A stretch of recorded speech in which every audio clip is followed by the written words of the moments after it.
뉴스 시작합니다. 김윤수입니다. 핵이 포함된 한미 상호 방위 조약의 업그레이드 버전이다. 한국과 미국의 새로운 확장 억제 강화 방안, 이 워싱턴 선언의 핵심을 윤석열 대통령이 이 한마디로 정의했습니다. 사실상의 핵 공유다, 아니다. 우리와 미국 측이 온도차를 보인다는 지적이 일자 대통령이 직접 그 개념을 설명하면서 혼선을 정리하고 나선 겁니다.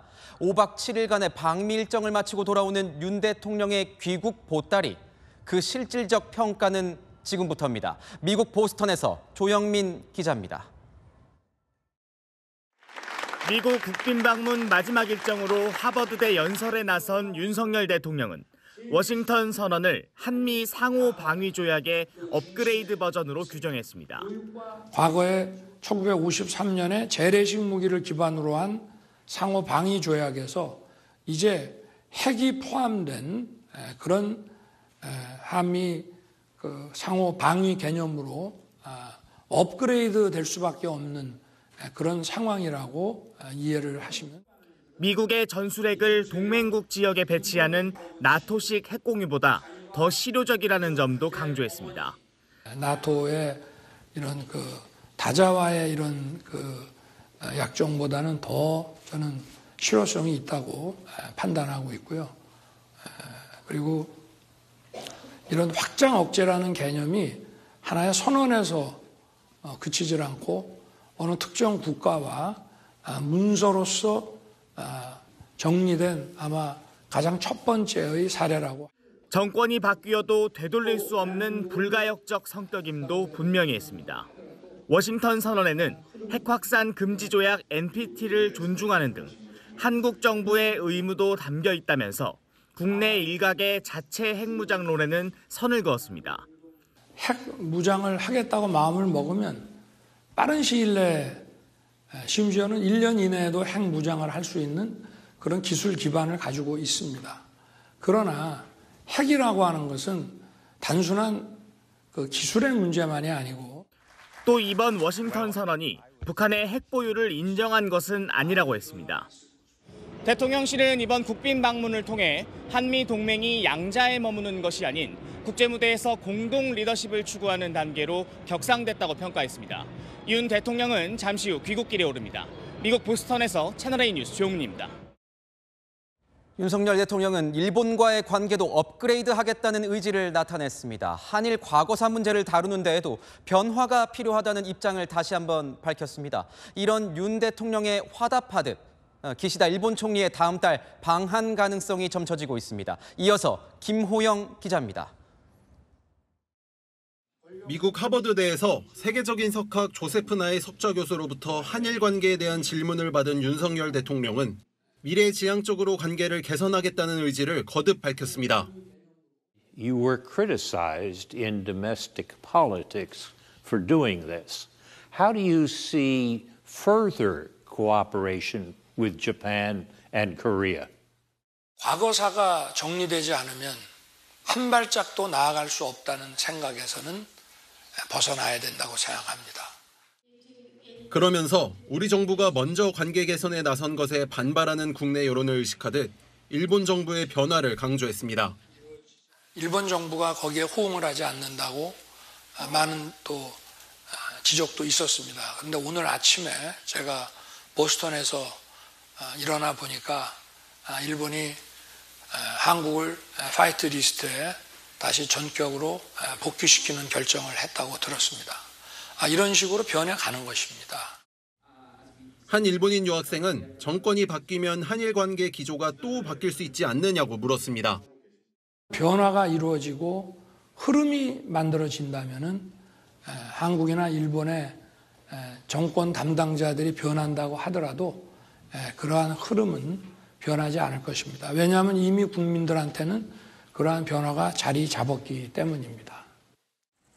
한일 정상 간 셔틀 외교도 급물살을 타고 있습니다. 일본 아사히 신문은 기시다 총리가 G7 정상회의 전인 다음 달 7일부터 이틀간 한국을 답방하는 것을 조율하고 있다고 보도했습니다.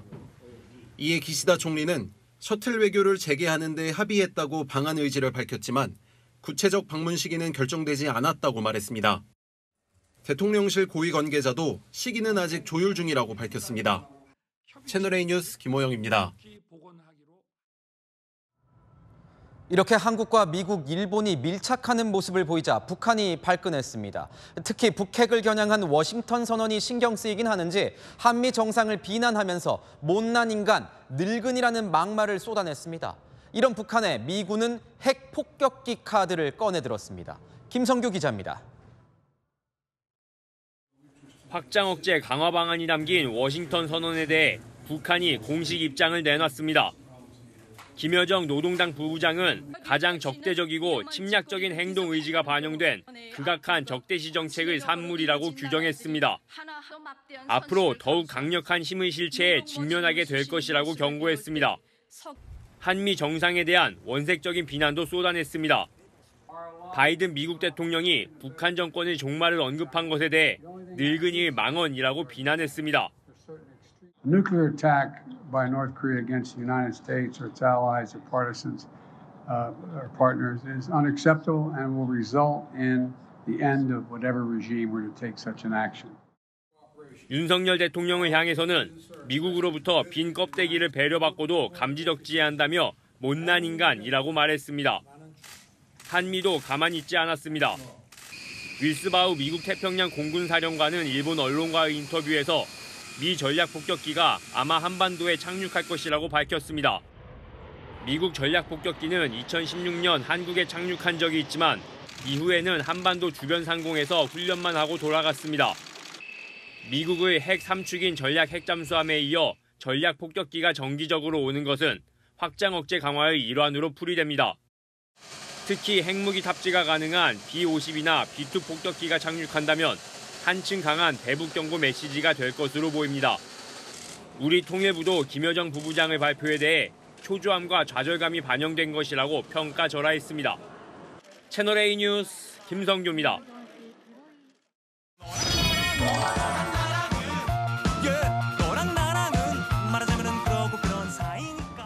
여랑야랑 정치부 최수연 기자 나왔습니다. 첫 번째 주제 보겠습니다. 하버드대 학점. 윤석열 대통령이 하버드대에서 학점을 받았습니까? 네, 윤석열 대통령은 하버드대에서 소프트 파워 개념의 창시자로 알려진 조지 프나이 석좌 교수와 대답을 했는데요. 소프트 파워 강국 위치를 어떻게 더 강화할 건지 묻는 질문에 윤 대통령이 답을 하자 이렇게 학점을 매겼습니다. 불편한 제도가 있으면 제가 싹 없앨 테니까 걱정하지 마시고 들어오시라고. 우리는 전 세계와 함께 싱글 마켓을 만들겠다고 말씀을 드렸습니다. Well, I would say that's a perfect answer. You would get an A at the Kennedy School. 아하, A 학점이라. 학자로서 뭔가 답변이 마음에 들었던 것 같은데 한국어로 대담을 하기도 했지만 이번 미국 방문 기간에 윤 대통령의 영어도 계속 화제가 되는 것 같습니다. 하버드대에서도 영어를 썼습니까? 네, 하버드대 연설은 한국어로 했는데요. 케네디 전 대통령 연설을 인용할 때나 6.25 참전용사 유가족에게 감사를 표할 때는 영어를 선보였습니다. 제가 영어로 짧게 얘기하겠습니다. Freedom is indivisible and when one man is enslaved, all men are not free. Thank you. Thank you so much. We remember your family. 하버드대 연설 때 참전용사 유가족 말고도 의외의 인물이 좀 포착된 것 같은데 누굽니까? 네, 민주당 국회의원 출신 박영선 전 중소벤처기업부 장관입니다. 박 전 장관은 올 초부터 하버드대 케네디 스쿨 선임 연구원으로 재직 중인데요. 이영 중기부 장관은 SNS에 박 전 장관과 함께한 사진을 올리며 예상하지 못한 분을 만났다, 편한 복장과 백팩을 메고 계셨다고 적었습니다. 당초 정부는 일부 야당 의원들에게도 국빈 방문에 동행해달라고 했는데요. 결국 무산됐습니다. 동행은 아니었지만 박 전 장관은 윤 대통령 방미 일정에 모습을 보인 유일한 야당 정치인이 됐습니다. 다음에는 여야가 이렇게 함께 가는 모습을 볼 수 있을지도 좀 궁금해집니다. 네, 다음 주제 볼까요? 박광훈 민주당 원내대표 취임 하루 만에 사퇴하라는 목소리가 나왔습니까? 네, 박광훈 원대표가 이재명 대표의 강성 지지층으로 보이는 당원들에게 사퇴 요구를 받고 있습니다. 당 청원 게시판에 올라온 글인데요. 박 원내대표가 이낙연 전 대표의 핵심 측근이라며 이 대표의 대선을 방해한 걸로 의심된다고 주장했습니다. 그렇군요. 박 원내대표 취임 일성으로 이렇게 통합을 강조하지 않았습니까? 기분이 썩 좋지만은 않았을 것 같습니다. 네, 박 원내대표는 저희와의 통화에서 당원들의 의견 표명은 얼마든지 좋지만 폭력적이거나 배타적, 차별적이어선 안 된다고 지적했습니다. 일부 강성 지지자들의 행태에 불편한 심기를 드러낸 겁니다. 반면 비명계에서는 박 원내대표가 선출되자마자 이 대표의 거취를 다시 압박하기 시작했습니다. 이재명 대표 스스로가 수차례에 거쳐서 밝혔듯이 총선 승리를 위해서라면 어떤 일이라든지 할 각오가 돼 있다. 거기에 이제 방점이 찍혀 있는 거 아닌가 싶습니다. 이재명 대표가 스스로가 결단 이런 것들이 굉장히 중요한 포인트로 잡힐 수는 없는 거 아니냐. 이 대표가 물러날 경우 비명계의 박 원내대표가 당대표 직무를 대행하는데요. 이 점을 고려한 것으로 해석됩니다. 그렇군요. 마지막 주제 보겠습니다. 얼마 전 복당한 민형배 의원인데 친전을 보냈나 봅니다. 어떤 친전입니까? 네, 바로 뒤끝입니다. 민형배 의원은 복당 바로 다음 날인 그제 민주당 의원들에게 A4 용지 2페이지 분량의 친전을 돌렸습니다. 지금 보고 있는 게 민 의원이 보낸 친전이라는 거죠? 네, 민 의원은 외롭기도 했지만 결코 후회가 없다면서 다시 돌아간다 해도 제 결단은 같다고 밝혔습니다. 그러면서 넋두리 한마디 하겠다며 이런 말도 전했습니다. 우리 내부에서까지 손가락질하는 일은 납득이 어렵다. 국민의힘의 위장 프레임으로 자신의 행위를 평가하는 일부 견해에 서운하다고 적었습니다. 당내에서도 나오는 복당에 대한 비판적인 의견을 겨냥한 겁니다. 국민에게 사과하고 국민적인 어떤 양해를 얻는 것이 우선이다. 사과하는 게 뭐가 어렵습니까? 근데 이렇게 어물쩍 넘어가잖아요. 언젠가는 청구서 날라와요, 국민들한테. 사과를 지난번에 그 원내대표가 하신 것 같은데 저도 사과를 해라 그래요? 불이 났어요. 소방차 가야 되는데 빨간 불이에요. 가야 됩니까 말아야 됩니까? 가야 되지 않아요? 총선을 이제 1년가량 남겨두고 있죠. 당내 우려와 민 의원의 주장 중 어느 쪽에 국민들이 손을 들어줄지 주목됩니다. 네, 지금까지 야랑이었습니다. 민주당 전당대회 돈봉투 살포 의혹을 수사 중인 검찰이 송영길 전 대표의 집과 후원 조직을 전격 압수수색했습니다. 검찰은 영장에서 송 전 대표를 이번 사건의 공범으로 적시했습니다. 박건영 기자입니다. 서울 여의도에 있는 사무실로 검찰 수사관들이 들어갑니다. 송영길 전 더불어민주당 대표가 이사를 지낸 사단법인 평화와 먹고 사는 문제 연구소에 압수색을 나온 겁니다. 검찰은 이 연구소가 송 전 대표의 외곽 후원 조직이라고 보고 2021년 5월 민주당 전당대회 때 송영길 캠프 자금 조달에 관여한 걸로 의심하고 있습니다. 채널A 확인 결과 이 연구소는 2021년 2월에서 4월 사이 후원금이 1,000만 원 넘게 들어왔습니다. 전당대회가 임박한 4월 후원금은 전월의 5배 수준이었습니다. 연구소 측은 당대표 선거와 후원금은 무관하다는 입장. 통일부 산하의 정책 다루기 때문에 당의 선거나 당 활동하고는 무관했습니다. 회계 처리가 다 돼 있기 때문에. 검찰에선 이 연구소 관계자가 송영길 캠프 회계 담당으로 합류한 정황도 포착한 걸로 전해집니다. 앞서 검찰은 송 전 대표가 돈 살포에 직접 관여한 걸로 의심되는 정황이 담긴 전화통화 녹취를 확보했습니다. 영길이 형이 그러더라고. 그래도 내가 조금 처리해줬어. 더 열심히 하라고 그래서. 영길이 형이 어디서 이제 구했는지 그런 건 모르겠지만 처리를 많이 했더라고. 송 전 대표는 이번 압수수색 영장에 정당법과 정치자금법 위반 혐의 공범으로 적시됐습니다. 오늘 압수수색에는 송 전 대표의 서울과 인천 자택은 물론 캠프 관계자들의 자택 등이 포함됐습니다. 압수물 분석 결과에 따라 돈봉투 살포 금액이 기존에 알려진 9,400만 원 외에 추가될 수 있다는 관측도 나옵니다. 채널A 뉴스 박건영입니다. 연예계와 재계로 의혹이 일파만파 확산되고 있는 무더기 주가 하락 사태 관련 소식 전하겠습니다. 검찰과 금융당국이 합동수사팀을 꾸린 가운데 수사팀은 이 사건의 핵심인 투자업체 대표 등에게 압수한 휴대전화 200대를 분석하고 있습니다. 이 대표를요, 저희 취재진이 만났습니다. 일부 법을 어긴 사실을 인정은 했지만 자신이 한 일은 로빈훗 같은 의적 활동이라고 주장했습니다. 김정근 기자입니다. 8조 원대 주가 폭락을 일으킨 작전 세력으로 지목된 투자자문사 라더견 대표.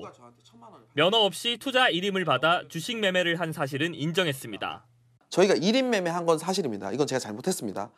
그런데 그간의 매매를 의적 활동에 비유했습니다. 제일 처음에 시작할 때 이거는 로빈훗 프로젝트다. 홍길동이다. 저 스스로 그렇게 표현을 했어요. 주가를 일부러 낮게 유지하는 기업 주식을 사들여 가격이 오르면 투자자는 이익을 보고 기업 오너는 상속세 등 세금을 제대로 내게 된다는 겁니다. 2천억 돼 있다가 2조까지 올라왔어. 그러면은 이 오너는 상속세 부담이 커지겠지만 나머지 여기에 물려있던 수많은 개미들은 다 행복하잖아요. 통정거래 여부를 의심하는 수사당국은 라 대표 전화기 등 휴대전화 200여 대를 압수해 분석 중입니다. 주문 시점과 장소 등을 확인해 사전에 약속된 거래인지 확인하려는 겁니다. 라 대표는 주가 폭락을 촉발해 이익을 본 사람은 따로 있다며 이들도 수사하라고 주장했습니다. 지난주 목요일 날 키움증권 김익래 회장이 블락딜러 외국인한테 물량을 넘겼고 목요일 날 물량을 넘겼고 금요일 날 그 받은 외국인들이 시장가에 때려버렸어요. 키움증권 관계자는 계열사 매매에 개입했다는 건 말도 안 되는 일방적 주장이라고 반박했습니다. 한편 라 대표를 상대로 한 집단소송 참여 의사를 밝힌 투자 피해자들은 100명이 넘었고 1차로 50여 명이 일주일 뒤 소송을 제기할 계획입니다. 채널A 뉴스 김정근입니다. 4말 5초 황금 연휴가 시작됐습니다. 근로자의 날인 모레 월요일에 어린이날인 다음 주 금요일 거기에 휴가까지 쓰면 오늘부터 무려 최대 9일을 쉴 수 있습니다. 인천공항엔 여행객들이 몰리고 있습니다. 현장 나가 있는 취재기자 연결하겠습니다. 자, 조현진 기자. 여행객들이 많이 보이는데 휴가 분위기가 물씬 풍깁니다.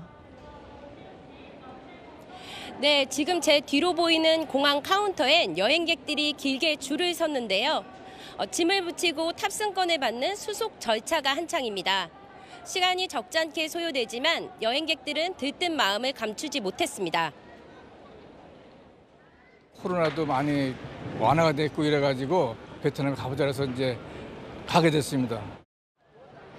근로자의 날과 어린이날, 여기에 사흘 휴가를 붙이면 최대 9일까지 휴가를 보낼 수 있는데요. 이를 기회 삼아 장거리 여행을 계획한 여행객도 적지 않았습니다. 이제 남자친구가 일을 하느라고 계속 못 가다가 여행을 딱 가게 됐어요. 그래서 이번에 쉬는 날 연차도 좀 쓰고 그래서 이제 가려고 합니다. 공항공사는 오늘부터 다음 주 일요일까지 131만 6천 명, 하루 평균 14만 6천 명이 인천공항을 이용할 것으로 내다봤습니다. 올해 평균 이용객보다 14%가 증가한 거고요. 코로나 이전인 2019년 대비 75%까지 회복한 수치입니다. 연휴 마지막 날인 다음 달 7일은 15만 1천여 명이 이용할 것으로 예상됩니다. 공항공사는 혼잡이 예상되는 만큼 안내 인력을 확충하고 임시주차장 5천여 면을 추가로 개방했습니다. 탑승 수속의 보안 검색까지 상당한 시간이 소요되는 만큼 평소보다 시간을 넉넉히 잡고 일찍 공항에 도착하시는 게 좋겠습니다. 지금까지 인천공항에서 채널A 뉴스 조현진입니다. 한밤중에 이 대학병원으로 한 승용차가 돌진했습니다. 현직 공무원이 사고를 낸 건데 사고 경위를 묻자 인공지능, 그러니까 AI가 시켜서 그랬다, 이렇게 답했습니다. 김용성 기자입니다. 병원 내부가 폭격을 맞은 것처럼 산산이 부서졌습니다. 유리벽에 집기까지 성한 걸 찾을 수 없고 한편엔 검은색 승용차가 서 있습니다. 어젯밤 11시쯤 50대 남성이 운전하던 승용차가 대학병원 출입문을 들이받은 뒤 병원 내부까지 돌진했습니다. 진료가 모두 끝난 밤 시간이어서 인명피해는 없었지만 병원 회전문과 내부 집기 등이 대거 파손됐습니다. 50대 운전자는 현직 공무원, 경찰 조사에선 범행 동기에 대해 횡설수설한 것으로 알려졌습니다. 그냥 A양이가 자신에게 명령을 해서 그렇게 했다, 뭐 그렇게 얘기했대요. 일단 말 간이시약 검사는 했고 음주도 했고 했는데 다 안 나왔어요. 숲을 속에 있는 사람들이 하늘에 떠 있는 드론을 보고 손을 흔듭니다. 어제 오후 제주시 한 오름 주변에서 길을 잃었다는 119 신고가 접수됐습니다. 경찰은 드론을 띄웠고 15분간 수색 끝에 길을 잃은 관광객 6명 위치를 파악해 무사히 구조했습니다. 오늘 오전 경기 여주시 물류센터 신축 공사 현장에서 타워 크레인을 점검하던 50대 근로자 2명이 추락해 숨졌습니다. 이들은 10층 높이 타워 크레인에서 안전점검을 하던 중 발판이 무너지며 추락한 것으로 알려졌습니다. 채널A 뉴스 김용성입니다. 어제 부산에서 등굣길 초등학생이 굴러온 화물에 부딪혀 숨진 곳, 바로 어린이 보호구역이었습니다. 어린이에게 가장 안전해야 할 이 스쿨존이 어른들의 부주의로 위험천만 사고존이 된 겁니다. 혹시나 오늘 다시 찾은 이 사고 현장, 역시나 바뀐 건 없었습니다. 배영진 기자입니다. 지게차가 떨어뜨린 1.5톤 원통 화물에 초등학생이 숨진 부산 어린이 보호구역. 아이가 숨진 자리엔 하얀 국화꽃과 음료수가 놓였습니다. 어린이 보호구역에선 주정차가 전면 금지돼 있습니다. 그런데 업체는 등교 시간에 대형 화물차를 세워놓고 하역 작업을 하다 사고를 냈습니다.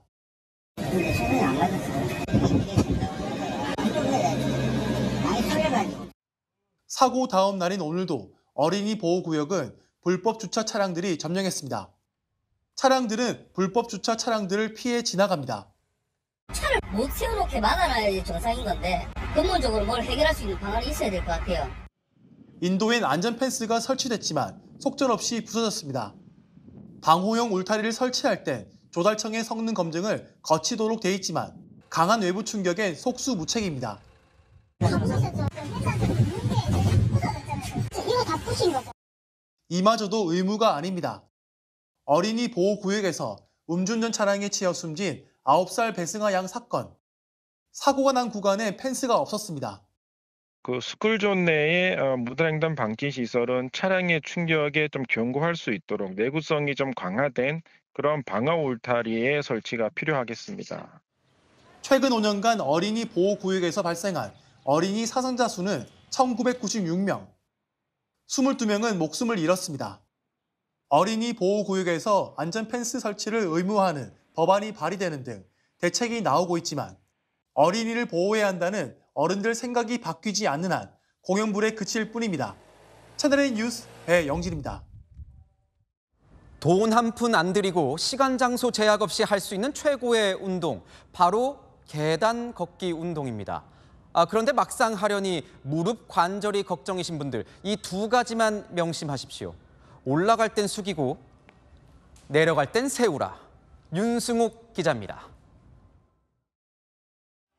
계단 걷기는 유산소이면서 무산소 운동이라 살은 빠지고 허벅지 등 주요 근육은 커집니다. 수영, 조깅, 자전거보다 운동 효과가 높습니다. 동작만 정확히 하면 관절도 튼튼해집니다. 올라갈 땐 숙이고 내려갈 땐 세우면 됩니다. 올라갈 때 숙이는 이유가 있습니다. 숙이는 동작을 통해서 엉덩이 근육이 사실은 훨씬 더 많이 무릎을 도와주는 것이 목표입니다. 또 엉덩이 근육이 당겨줘야 무릎도 흔들리지 않습니다. 발바닥 절반 정도 딛고 상체와 하체가 11자가 된 자세로 올라가면 됩니다. 내려갈 땐 반대로 꼿꼿해야 합니다. 그래야 복근과 허벅지가 동시에 가동되면서 브레이크 역할을 하고 무릎을 보호합니다. 발바닥은 3분의 2 이상 디뎌줍니다. 단 관절과 균형 능력이 안 좋으면 내려갈 땐 조심해야 합니다. 계단 운동은 1초에 1.6계단의 속도로 4층 정도 올라간 뒤 점차 늘려가면 됩니다. 요즘엔 무릎, 허리 환자도 계단 운동을 합니다. 십자인대 파열로 철심 2개를 박은 축구선수 이성훈 씨는 계단에서 허벅지를 단련합니다. 허벅지 앞쪽에 있는 근육들, 그런 근육들이 자극이 많이 되기 때문에 무릎을 좀 튼튼하게 잡아주고 있는 역할을 합니다. 이제 그렇게 되면은 연골판에 무리가 좀 덜 가게 되고. 심하지 않은 수준의 퇴행성 관절염 환자, 그리고 허리 질환자도 계단 걷기가 좋습니다. 단 디스크 환자는 허리를 세우고 협착증 환자는 숙여서 올라가야 합니다. 암, 당뇨, 치매, 심혈관 질환 등에 좋은 계단 걷기. 한 계단 한 계단 걷다 보면 건강한 자신과 만날 수 있습니다. 채널A 뉴스 윤승옥입니다.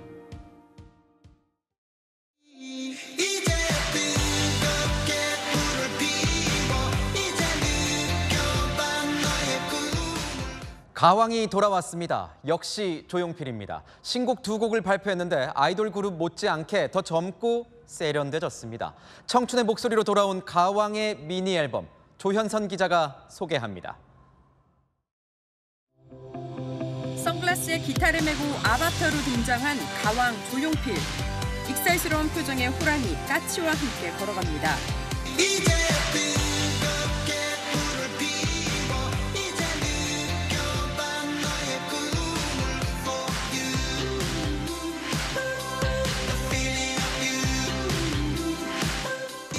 저절로 리듬을 타게 만드는 복고풍 신스팝이 돋보이는 가왕 조용필의 신곡입니다. 최근 BTS 지민 솔로 앨범에도 사용된 장르로 세대를 뛰어넘는 70대 조용필의 음악 세계가 엿보입니다.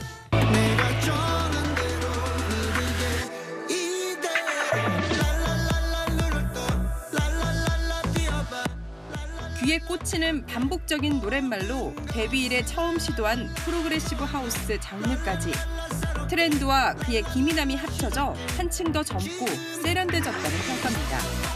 굉장히 파격 그리고 거장의 어떤 실험 정신을 느낄 수 있는 그런 노래였던 것 같아요. 점 새 앨범을 낼 때마다 젊은 세대를 끌어당길 수 있는 굉장한 용기가 있어야 할 수 있는 일이거든요. 많은 후배 가수들에게도 귀감이 되고 있습니다.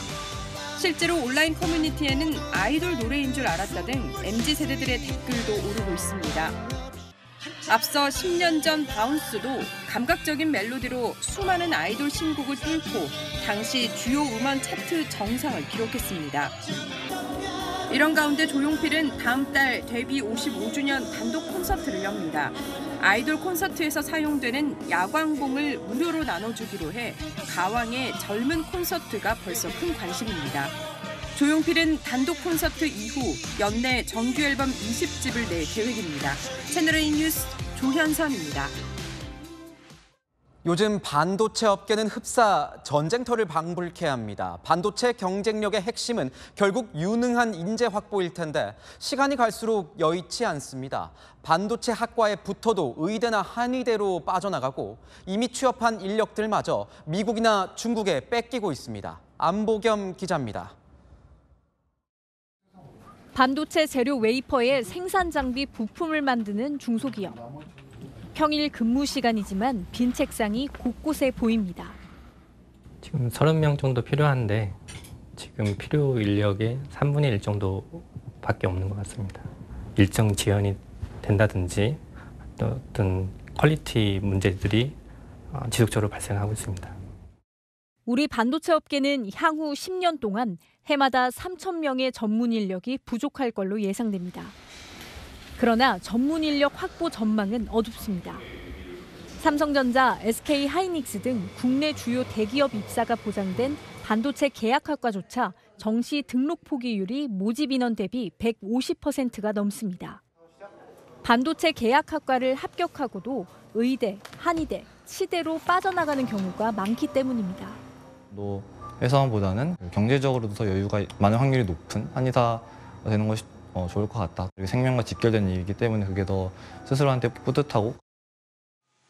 반도체 업계에 이미 진출한 전문 인력 유출도 심각합니다. 미국과 중국 등 해외 업체들이 국내 전문가를 빼가는 겁니다.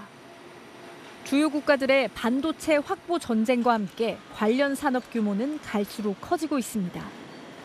그러나 우리의 전문 인재 양성 속도는 거북이 걸음입니다. 해외에 유출되지 않는 그러한 방지책을 마련하는 것이 우선 중요할 것이고 시간 학점제 등을 이용해서 반도체 관련 지식을 습득하는 방법도 고려해 볼 수가 있을 것 같습니다. 전문 인력 양성에 반도체 강국의 미래가 걸려 있습니다. 채널A 뉴스 안보겸입니다. 봄철에는 꿀벌이 이꽃 저꽃 날아다니면서 꽃가루를 옮겨줘야 식물에 열매가 맺힙니다. 그런데 최근 몇 년 사이 꿀벌 실종 사태가 반복되면서 과수농가들이 울상을 짓고 있습니다. 급기야 꿀벌을 대체할 드론까지 등장했습니다. 강경무 기자입니다. 하얀 사과꽃이 만발한 9,000제곱미터 규모 과수원입니다. 거대한 드론이 꽃가루를 뿌립니다. 1년 농사를 좌우하는 인공수분 작업을 드론에게 맡긴 겁니다. 얼마 전까지 꿀벌이 하거나 사람 손으로 일일이 해야 했던 작업입니다. 하지만 이상기후 영향 등으로 꿀벌 찾기가 쉽지 않고 일손마저 구하기 힘들어 농가들이 애를 태우는 상황. 결국 드론에게 대타를 맡겼습니다. 벌도 많이 보이지 않고 한 70% 이상? 그러면 사람 구하기도 힘들고 그럼 앞으로 더 걱정입니다.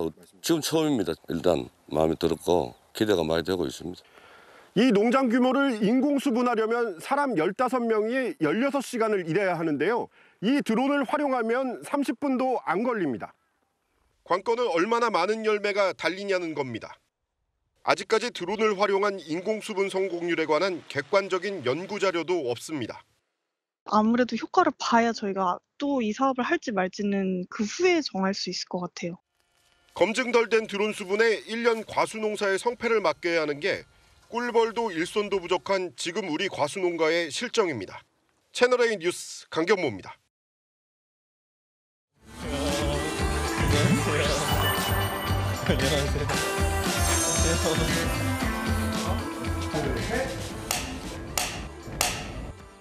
오늘 오픈 인터뷰 피겨 왕자를 모셨습니다. 피겨 선수 차준환 씨 모셨습니다. 어서 오십시오. 안녕하세요. 네. 오픈 스튜디오에서 팬들과 함께하는 오픈 인터뷰 어떠십니까? 사실 오픈 인터뷰는 또 처음인데 또 많은 분들께서 응원하러 와주신 것 같아서 너무 감사한 것 같습니다. 네. 요즘에 아주 그냥 뭐 기쁜 소식이 있었습니다. 전 국민이 기뻐했을 겁니다. 월드팀 트로피에서 준우승을 했습니다. 축하드립니다. 감사합니다.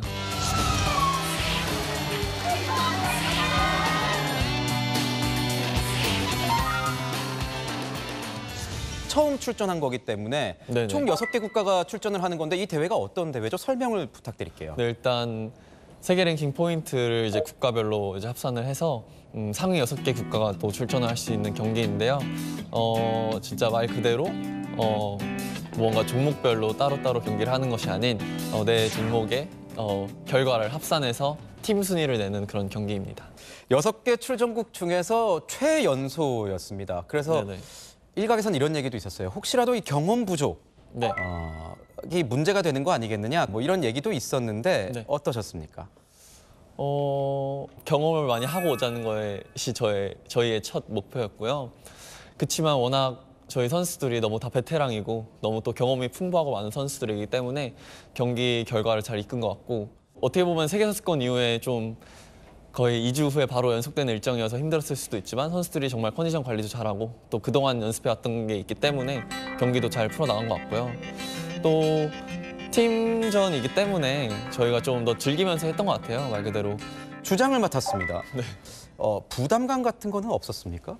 뭔가 캡틴이란 역할을 맡은 게 처음이어서 어떻게 해야 될까 좀 부담이 없잖아 있었는데 말 그대로 진짜 저희 팀이 이번에 좀 즐기면서 경험을 할 수 있는 경기였으면 좋겠어서 응원이나 이런 거 할 때도 좀 그 아이템이나 이런 걸 바꿔가면서 좀 챙겨주려고 노력을 했던 것 같습니다. 프리스케이팅에서 1위를 했습니다. 그러면서 이제 준우승을 할 수 있는 발판이 된 거죠. 네네. 극적인 준우승을 했을 때 그때 마음, 어떤 마음이 들었습니까? 2일차 동안 너무 선수들이 또 잘 이끌어 놔서 좀 그거에 저도 좀 이어가고 싶었던 것 같아요. 그래서 경기에 임할 때는 좀 집중을 하려고 했고 또 물론 경기에서 실수 하나가 나와서 아쉬웠지만 마지막 확정적으로 2위가 떴을 때는 이제 저희가 너무 잘 마무리한 것 같아서 그냥 너무 기뻤던 것 같아요. 현재 피겨계를 평가하신다면 어떤 것 같으세요? 선수층이 많이 두터워졌습니까? 뭐 제가 감히 평가할 수 있을지는 모르겠지만 요즘 정말 많은 또 한국 남자 선수들이 저를 포함해서 시니어, 주니어 선수들이 많은데 또한 정말 너무 좋은 성과와 또 그런 결과 또 즐긴 스케이팅을 보여주고 있는 것 같아서 그래서 너무 뿌듯하고 또 앞으로도 계속해서 더 저희 대한민국이 피겨스케이팅에서 더 강한 또 멋진 그런 또 강국이 되었으면 좋겠습니다. 피겨 선수 치고 큰 키죠? 아마 큰 키일 거예요. 180이 좀 그 정도시죠? 네, 79, 80. 79, 80.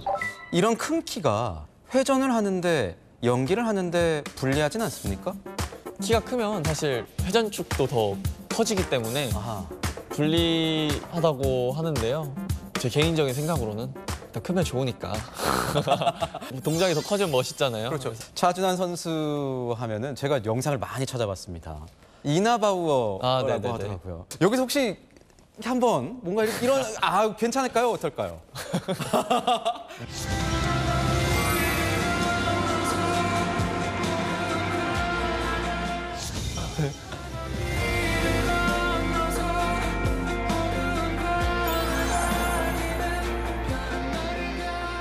연습을 할 때 어디에 좀 치중을 많이 하는 편입니까? 기술입니까? 아니면 체력입니까? 어디에 좀 치중을 많이 합니까? 근데 피겨스케이팅이 좀 복합적인 스포츠여서 어느 것 하나 빼놓을 수가 없는 것 같아요. 그래서 뭐 기술도 연습을 많이 하지만 뭐 체력적인 부분도 연습하고 저희 스핀도 연습 많이 하고 또 기본적인 스케이팅 스킬, 또 스케이팅이 가장 기본이 되기 때문에 그런 스케이팅 스킬 연습도 많이 하는 것 같습니다. 쿼드러플, 공중 회전. 어렵지 않습니까? 어렵죠.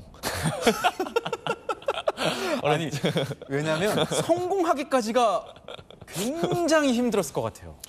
점프를 성공시키고 더 좋은 퀄리티로 또 발전시키는데 또 많은 시간도 드는 것 같고 많은 노력도 드는데 그래도 그만큼 노력한 만큼 또 경기 때 또 좋은 점수로 또 보답받는 것 같아서 기쁜 것 같습니다. 전 표정 연기가 정말 압권이지 않았습니까? 표현력을 키우기 위해서 하는 뭐 연습 같은 게 있습니까? 본인만? 기본적으로 음악을 많이 듣고 또 뭐 무용이나 뭐 발레, 뭐 춤 같은 것도 좀 많이 배우려고 하고요. 아무래도 또 바닥에서 하는 거랑 또 링크장에서 하는 거랑 다르기 때문에 링크장에서 가장 많은 시간을 투자하는 것 같아요. 보호 장비가 없는 건 제가 보기에는 빙상에서는 이게 유일합니다. 네네. 부상을 입게 되면 한 시즌이 아니라 몇 시즌을 쉬어야 될 수도 있는 상황, 특히 빙판에서 넘어지면 크게 다치기 때문에 그런 우려스러운 점도 있을 것 같아서. 근데 시도해보지 않으면 결과는 나오지 않는 것 같아요. 부상의 위험도 있지만 스포츠이기 때문에 좀 어쩔 수 없는 부분이기도 하고 그런 것들을 좀 잘 관리하면서 물론 훈련 환경이나 이런 것들이 더 개선되면은 아무래도 저희 선수들이 연습하는 데 있어서 부상 관리도 훨씬 수월하고 부상 위험도 더 적지 않을까 싶네요. 저희가 오픈 스튜디오에서 하는 오픈 인터뷰다 보니까 그 사전에 팬분들로부터 질문을 좀 받아봤습니다. 오, 네네. 코로나 학번이신데 학교에서 친구 생기셨나?용? 이라고 물어보네요. 용? 네, 생겼어, 용. 코로나 때문에 다 취소되고 없었는데 1학년 때 조별 과제 한 게 있었어요. 조별 과제 하면서 친했습니다. 어릴 때부터 훈훈한 외모로 아역 배우 활동을 했었는데 당시 기억이 나세요? 근데 여러 가지 다 두루두루 그냥 기억이 나는 것 같아요. 되게 근데 또 너무 어렸을 때 일이라 막 드문드문 기억이 나긴 하는데. 엄마 이 글자가 뭐야? 정이야. 그게 뭔데? 아역 배우를 하다가 아역 배우로 계속 가셨을 또 지금 뭐 대성하셨을 것 같아요. 근데 피겨스케이팅을 배우게 된 계기가 어떻게 됩니까? 사실 배우라는 직업이 사실 여러 가지 그 배역을 소화해야 하다 보니까 그래서 스케이팅을 이제 학교 여름방학, 뭐 이런 겨울방학 이런 걸로 배우게 되었는데 사실은 그런 아역 배우 생활을 더 잘하기 위해서 배웠던 것 같아요. 아역 배우를 잘하기 위해서 배웠는데 소질이 있었던 거군요. 아무래도 그때 당시 그냥 기억이 좀 뭔가 자유롭고 그런 또 시원한 느낌이 좋았던 것 같습니다. 차근차근 뭐 성장해서 지금 전성기를 맞았습니다. 어느덧 이제 마지막 질문까지 이제 왔는데 피겨 선수 차준환의 다음 목표는 뭡니까? 뭔가 피겨 선수 차준환과 인간 차준환으로서도 지금 너무 이 피겨 스케이팅이나 스포츠에 몰두하고 있는 것 같아요. 그래서 일단은 지금 이 스포츠에서 제가 하고 있는 스포츠에서 정말 제가 계속 목표를 세우고 바라던 대로 꾸준하게 계속해서 성장해서 또 제가 항상 원하던 경기를 할 수 있는 그런 선수가 되었으면 좋겠고 그렇게 계속 꾸준히 발전하는 게 가장 큰 목표인 것 같아요. 네. 앞으로도 본인이 원하시는 꿈을 이뤄나가시는 차준환 선수를 저희가 기원하도록 하겠습니다. 응원하겠습니다. 감사합니다. 네, 지금까지 피겨 국가대표 차준환 선수였습니다. 고맙습니다. 감사합니다. 전국을 적신 봄비에 서늘한 기온까지 바깥 활동하기 어려운 토요일이었습니다. 그만큼 남은 주말 날씨가 궁금하실 텐데요. 우선 내일은 대체로 맑아서 바깥 활동도 가능하겠습니다. 다만 수도권과 강원 영서에는 오후부터 밤 사이 5mm 미만으로 비가 조금 내리겠습니다. 기온도 다시 평년 수준으로 돌아와서 따뜻하겠습니다. 전국적으로 10도 안팎에서 시작돼 한낮엔 서울이 19도, 강릉과 대구는 24도까지 오르겠습니다. 바깥 활동 계획하신다면 이른 아침 서해안 중심의 짙은 안개와 강원 영동에 부는 강풍에 주의해 주시길 바랍니다. 다음 주 대체로 맑다가 목요일엔 남부 중심에 비 소식이 있고요. 금요일 어린이날엔 흐린 가운데 서울 기준 최고 24도에 조금 더운 날씨가 예상됩니다. 날씨였습니다. 9살 어린아이가 대낮에 어린이 보호구역 스쿨존에서 음주 차량에 치여 목숨을 잃었습니다. 그리고 한 달도 채 되지 않았습니다. 이번엔 1.5톤 화물이 스쿨존을 덮쳐 또 다른 어린아이의 목숨을 앗아갔습니다. 이젠 우리 사회가 과연 아이들의 생명과 안전을 지켜줄 의지가 있는 건지 의심이 들 정도입니다. 사고가 재발할 때마다 대책이 나오고 처벌이 강화되고 있지만 사고는 되풀이되고 있습니다. 아이들의 생명과 안전은 처벌이 두려워서 지켜야 하는 게 아닙니다. 우리 모두가 마땅히 지켜야 할 소중한 존재, 우리 자신이자 우리의 미래이기 때문입니다. 마침표 찍겠습니다. 목숨 걸고 지켜라. 뉴스에이 마칩니다. 고맙습니다.